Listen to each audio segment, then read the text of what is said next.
ये वीडियो उन लोगों के लिए है जो नंबर्स को नहीं समझना चाहते और अपने पोर्टफोलियो को अगले साल के लिए बूस्ट करना चाहते हैं। अब आप कहोगे यार ये कैसा मतलब बात हुई, मैं तो कंफ्यूज हो गया। अगर थोड़ा सा भी कंफ्यूज हो गए तो वीडियो एक बार पूरी देख लो, बहुत छोटी सी वीडियो है और लास्ट में मैं आपको बता दूंगा कि मैं बोलना क्या चाह रहा था। अगले साल मार्केट थोड़ा सा वॉलेटाइल रह सकता है, इतना तो मैं मान सकता हूँ, ये छोटा मोटा करेक्शन रह सकता है। तो उसके लिए क्या स्ट्रैटेजी बेटर रहेगी? यहाँ पे सबसे पहले अगर मैं बात करूँ तो क्वाड मल्टी एसेट एलोकेशन बहुत अच्छा फंड है। ओवरऑल रिटर्न 21% है, मार्केट ने बहुत तगड़े रिटर्न्स दिए हैं। और same ICICI prudential multi asset 5 साल का रिटर्न ऑलमोस्ट 20% है। और इक्विटी एंड डेट ये भी 20% है। दोनों के दोनों सारे के सारे म्यूचुअल फंड्स बहुत अच्छे हैं।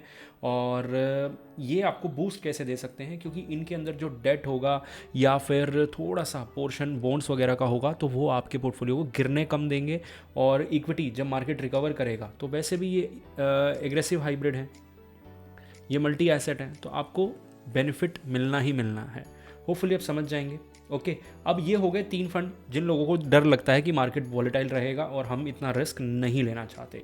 लेकिन जो लोग खतरे को खिलाड़ी बनना चाहते हैं, तो खतरों को खिलाड़ी बनने के लिए सबसे अच्छा फंड आपके लिए रह सकता है मोतीलाल ओसवाल मिड कैप। उसके बाद अगर मैं मल्टी कैप की बात करूं तो मल्टी कैप में ये रह सकता है महिंद्रा मल्टी कैप और इन्वेस्को स्मॉल कैप। अब देखो यहाँ पे मोमेंटम फंड की अगर मैं बात करूँ तो बहुत तगड़ा तो नहीं रहा। सबसे पुराना मोमेंटम फंड मैंने इसलिए उठाया था ताकि मैं आप लोगों को बता सकूं कि शॉर्ट टर्म के परफॉर्मेंस में कोई फ़ायदा नहीं होता देख के। अगर मैं लॉन्ग रन में देखूं, लॉन्ग रन भी छोड़ो, 1 ईयर भी कौन सा बहुत बड़ा टाइम होता है, 3 साल कौन सा बड़ा टाइम होता है। लेकिन इन दोनों में आप देखोगे कि स्मॉल कैप, मिड कैप और मल्टी कैप तक को ये बीट नहीं कर सकता। समझ गए? तो और सेम 1 ईयर के सिनेरियो में हमने चीज़ देखी। और अगर मैं बात करूं ये 6 मंथ वाले सिनेरियो पे, तो मिड कैप के साथ ज़रूर खड़ा है, लेकिन इन दोनों से भी पीछे है, स्मॉल कैप और मल्टी कैप से। 3 मंथ्स के होराइजन में ज़रूर आगे है, लेकिन उसके अलावा नहीं। इसको चाहिए होता है कि मार्केट बिल्कुल स्ट्रेट ऊपर चलता रहे, जो कि बुल रन में भी नहीं चलेगा। और अगर चलेगा भी ना तो वो वाला बुल रन 6 महीने 8 महीने रहता है। नॉर्मल मार्केट नीचे गिर के ऊपर जाता है।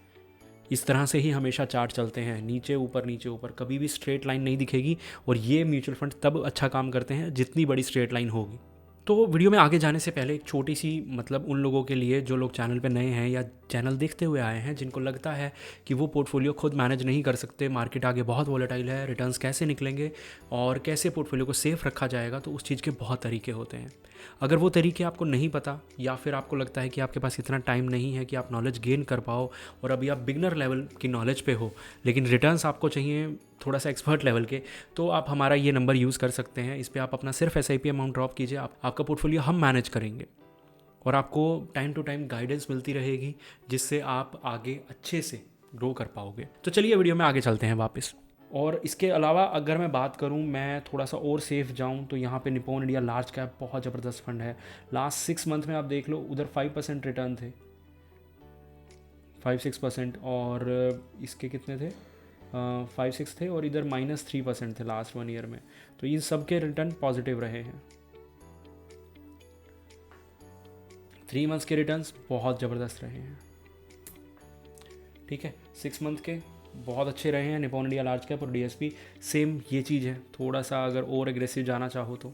और एग्रेसिव इसलिए बोल रहा हूँ क्योंकि लॉन्ग रन में फ़र्क डालता है। लॉन्ग रन में देख लो, सबसे ऊपर यही है। ये तीनों सेम कैटेगरी के हैं, तीनों लार्ज कैप हैं। ये नॉर्मल लार्ज कैप हो गया, ये इंडेक्स हो गया, और ये थोड़ा सा वैल्यू स्टाइल चलने वाला हो गया। लॉन्ग रन में मुझे अभी भी यही लगता है कि वैल्यू फंड जीतेगा। बार बार ये डिफरेंस क्रिएट होगा 5-10 ईयर्स वाले टाइम फ्रेम पे। तो बाकी अगर आपको फिर भी मतलब अगर और ज़्यादा मतलब मेरे हिसाब से तो ये सब ठीक है। रिस्क लगता है तो मैंने आपको ये नीचे 3 फंड में से एक फ़ंड सेलेक्ट करने के लिए बता दिया, बता दो 3 दिए। ऊपर मैंने आपको ये 3 फंड बताए, 6 फंड हो गए, और ये 3 फंड, तो टोटल 9 फंड मैंने आपको बताए जो आपके लिए बहुत बेहतरीन साबित हो सकते हैं अगले आने वाले सालों में। अब लास्ट चीज़ जिसके बाद हम वीडियो को ख़त्म करेंगे। अब देखो, मैं एक चीज़ बताता हूँ जो चैनल पे प्रॉब्लम आती है। चैनल पे प्रॉब्लम क्यों आती है? क्योंकि आप लोगों को प्रॉब्लम आती है, और उसका सोल्यूशन सिर्फ और सिर्फ एक है, माइंडसेट। देखो, अब लोग कहते हैं कि सर आपने तो 60-70 फंड बता दिए जो बहुत अच्छे हैं, तो अब हम क्या लें? आप तो हर फंड को अच्छा बोल देते हो। आपने पिछली वीडियो में ये फंड अच्छा बोला था, अब इस वीडियो में ख़राब बोला है। शायद आप देख रहे हो 3 साल पुरानी वीडियो या 4 साल पुरानी वीडियो, जिसमें कोई फंड तब बेकार था और आज अच्छा हो गया। या फिर कोई ऐसा फंड जो 3 साल पहले बहुत अच्छा चल रहा था और आज बेकार हो गया। तो अगर आप ये वाला टाइम फ्रेम देख रहे हो कि भाई मैं अपना ओपिनियन चेंज कर रहा हूँ कि एक फ़ंड बहुत अच्छा था 3 साल पहले और आज ख़राब हो गया, तो डेफिनेटली ये चीज़ चलेगी। क्योंकि फ़ंड, कोई भी फ़ंड हमेशा टॉप पे नहीं रहता। बस ये है कि हमारे पोर्टफोलियो में टॉप के फ़ंड रहें। मैं कह रहा हूँ अगर हमारे पास 5 हैं तो 4 फंड भी हमारे पास ऐसे हैं जो टॉप कैटेगरी में आते हैं, तो हमें रिटर्न्स अच्छे मिल जाएंगे। अब बहुत से लोगों को ये चीज़ इम्पॉसिबल लगती है कि यार ये तो हो ही नहीं सकता ना, तो लेके भूल जाओ। आसान तरीका है, लेके भूल जाओ। जितने रिटर्न बनेंगे फिर खुश रहो, फिर मत भागो रिटर्न्स के पीछे। 10% बने, 12 बने, 14 बने, 15 बने, वो किस्मत है फिर। क्योंकि आपने पोर्टफोलियो 2 साल के लिए मैनेज किया, 20 साल का पोर्टफोलियो, 18 साल आपने किस्मत पे छोड़ दिया। मर्जी है, हर किसी की अपना हो सकता है। लेकिन अगर आप अपना पोर्टफोलियो खुद ट्रैक कर रहे हो, या जो भी मैं भी कर रहा हूँ, आप भी कर रहे हो, बेशक आपके लिए मैं कर रहा हूँ या आप खुद भी कर रहे हो, तो उसमें ये है कि हम उन फंड्स को देखते रहेंगे, मॉनिटर करते रहेंगे। तो ये बोलना छोड़ दो कि आपने किसी फंड को बोल दिया ले लो, मैं कोई फंड नहीं बोलता लो, मैं कोई फंड नहीं बोलता सेल करो, मर्जी आप। मैंने तो रिव्यू करके बता दिया, रिव्यू अच्छा लगा तो अच्छी बात है, नहीं लगा तो कहाँ कमी लगी वो बता दो। तो आपका काम बस इतना है, जो मेरे को अच्छा लगेगा। तारीफ़ सुनने का उतना खास शौक़ नहीं है। ऐसा मतलब ये नहीं है कि मुझे गाली सुनने का शौक़ है, लेकिन हाँ, मैं ये सुनना चाहूँगा कि अगर आपको इस रिव्यू के अंदर कुछ कमी लगी हो, या फिर जो मैं डिटेल में रिव्यू करता हूँ उनके अंदर कुछ कमी लगी हो कि सर ये पॉइंट ज़रूर ऐड कर लो, तो वो मैं सुनना चाहूँगा। हाँ, अगर आप डिसीज़न नहीं ले पाते वीडियोस देख के, आप सर्विस नहीं लेना चाहते, आप इंडेक्स फंड में इन्वेस्ट नहीं करना चाहते, तो वो फिर आपकी गलती है। क्यों? आप एक रास्ते पे जाना नहीं चाहते। हमेशा मैं बोलता हूँ कि 3 रास्ते हैं। आप नॉलेज और टाइम लगाओ और अपना पोर्टफोलियो खुद मैनेज करो। यहाँ आपकी नॉलेज काफ़ी लगेगी, टाइम भी बहुत लगेगा, लेकिन फ़ायदा ये होगा कि आप किसी को कॉस्ट पे नहीं करोगे और आपका कोई फंड मैनेजर नहीं होगा, तो आप खुद अपना पोर्टफोलियो मैनेज कर पाओगे। और ये फ़ायदा बहुत लोगों को चाहिए होता है, लेकिन उसके लिए क्या सेक्रीफाइस करना है? टाइम और नॉलेज। कोई बात नहीं, बहुत सारे लोग इस कैटेगरी में आते हैं, उनके लिए ही तो वीडियो बन रही है। दूसरी कैटेगरी में वो लोग आते हैं जिनके पास टाइम या नॉलेज नहीं है, उनके लिए पोर्टफोलियो मैं मैनेज करूँगा।